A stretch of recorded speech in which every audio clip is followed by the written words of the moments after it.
In this simple video tutorial, I'm going to share with you how you can know who unfollowed you on TikTok. You can simply see a list of accounts that have recently unfollowed you on your TikTok account in just few simple steps. To do this, simply open up your TikTok.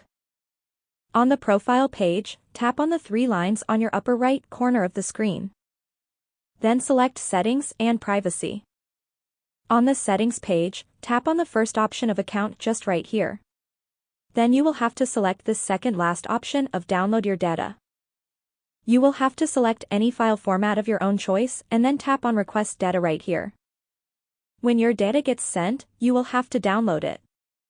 You will see information of accounts that have unfollowed you within the last 30 days. That's how easy it is to see accounts that have unfollowed you on TikTok.